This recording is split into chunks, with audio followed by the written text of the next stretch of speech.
اعوذ باللہ من الشیطان الرجیم بسم اللہ الرحمن الرحیم السلام علیکم ورحمۃ اللہ وبرکاتہ۔ ویڈیو شروع کرتے ہیں لیکن اس سے پہلے ہمارے چینل کو ضرور سبسکرائب کیجیے گا اور بیل آئیکن کو بھی ضرور پریس کیجیے گا تاکہ ہماری ہر اپلوڈ ہونے والی ویڈیوز کی نوٹیفیکیشن آپ کو جلد از جلد بر وقت مل سکے۔ آج کی ویڈیو میں ہم بات کریں گے صلح حدیبیہ اور ابو جندل اور ابو بصیر کا قصہ۔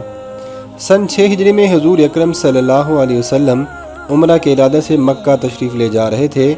کفار مکہ کو جب اس کی خبر ہوئی تو وہ اس خبر کو اپنی ذلت سمجھنے لگے، اس لیے مزاحمت کی اور حدیبیہ میں آپ صلی اللہ علیہ وسلم کو رکنا پڑا۔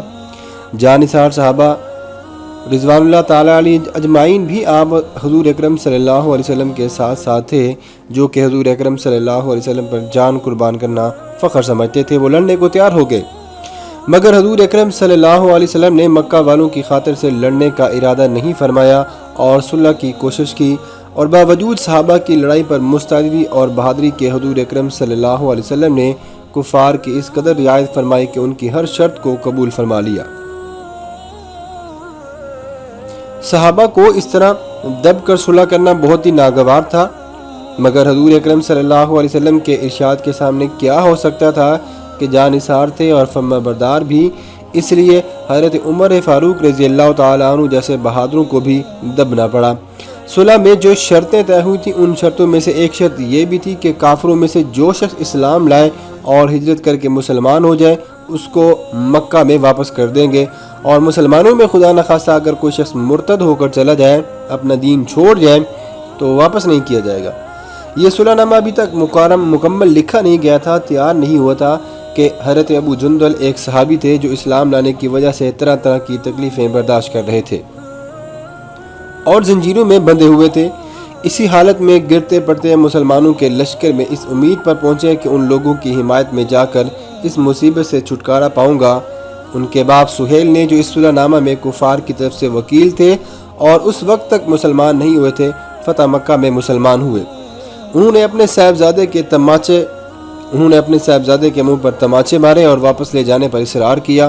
حضور اکرم صلی اللہ علیہ وسلم نے ارشاد فرمایا کہ ابھی صلح نامہ مرتب بھی نہیں ہوا، اس لیے ابھی پابندی کس بات کی، مگر انہوں نے اس بات پر اصرار کیا۔ پھر حضور اکرم صلی اللہ علیہ وسلم نے ارشاد فرمایا کہ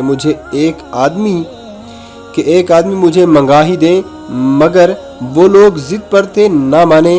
ابو جندل نے مسلمانوں کو پکار کر فریاد بھی کی کہ میں مسلمان ہو کر آیا ہوں اور کتنی مصیبتیں اٹھا چکا ہوں، اب واپس کیا جا رہا ہوں۔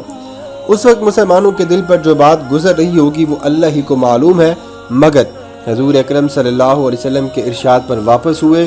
حضور اکرم صلی اللہ علیہ وسلم نے تسلی فرمائی اور صبر کرنے کا حکم دیا اور فرمایا کہ ان قریب اللہ تعالیٰ تمہارے لیے کوئی نہ کوئی راستہ نکالیں گے۔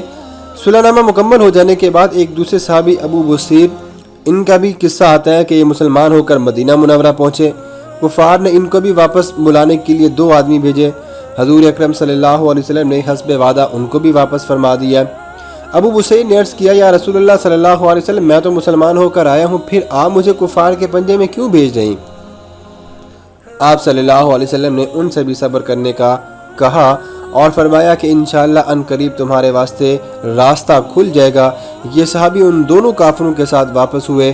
راستے میں ان میں سے ایک کہنے لگا کہ یار تیری یہ تلوار تو بڑی نفیس معلوم ہوتی ہے، شیخی باز آدمی ذرا سی بات میں پھول ہی جاتا ہے۔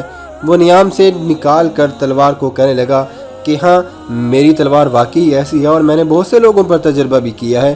یہ کہہ کر اس نے تلوار ان کے حوالے کر دی۔ انہوں نے اسی پر اس کا تجربہ کیا۔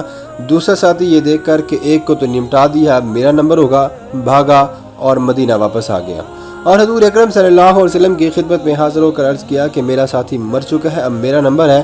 اس کے بعد ابو بصیر پہنچے اور عرض کیا، یا رسول اللہ صلی اللہ علیہ وسلم، آپ اپنا وعدہ پورا فرما چکے کہ مجھے واپس کر دیا اور مجھ سے کوئی عہد ان لوگوں کا نہیں ہے جس کی ذمہ داری ہو وہ مجھے میرے دین سے ہٹاتے ہیں، اس لیے میں نے یہ کیا۔ حضور اکرم صلی اللہ علیہ وسلم نے فرمایا، لڑائی بھڑکانے والا ہے، کاش کوئی اس کا معین و مددگار ہوتا اور وہ اس کلام سے سمجھ گئے۔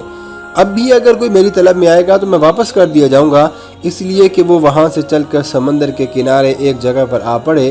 مکہ والوں کو اس قصے کا حال معلوم ہوا تو ابو جندل بھی جن کا قصہ پہلے میں نے آپ کو بتایا ہے، وہ وہیں چھپ کر وہیں پہ بیٹھ گئے۔ اسی طرح جو شخص بھی مسلمان ہوتا وہ ان کے ساتھ جا ملتا۔ چند روز میں یہ ایک مختصر سی جماعت بڑی ہو گئی۔ جنگل میں جہاں نہ کھانے پینے کا کوئی انتظام تھا، نہ وہاں باغات، نہ آبادیاں، اس لیے ان لوگوں پر جو گزری ہوگی وہ تو اللہ ہی کو معلوم ہے۔ مگر جن ظالموں کے ظلم سے پریشان ہو کر یہ لوگ بھاگتے تھے، ان کا ناطقہ بند کر دیا۔ جو قافلہ ادھر کو جاتا اس سے مقابلہ کرتے اور لڑتے، حتیٰ کہ کفار مکہ نے پریشان ہو کر حضور اکرم صلی اللہ علیہ وسلم کی خدمت میں عاجزی اور منت کر کے اللہ اور رشتہ داری کا واسطہ دے کر آدمی بھیجا کہ اس بے سری جماعت کو اپنے پاس بلا لیں کہ یہ معاہدہ میں داخل ہو جائیں اور ہمارے لیے آنے جانے کا راستہ کھلے۔ لکھا یہ بھی ہے کہ حضور اکرم صلی اللہ علیہ وسلم کا اجازت نامہ جب ان حضرات کے پاس پہنچا تو ابو بصیر مرض الموت میں گرفتار تھا۔ حضور اکرم صلی اللہ علیہ وسلم کا جو ان خط بھیجا وہ ان کے ہاتھ میں تھا اور اسی حالت میں ان کا انتقال ہو گیا، رضی اللہ عنہم ورضوا عنہ۔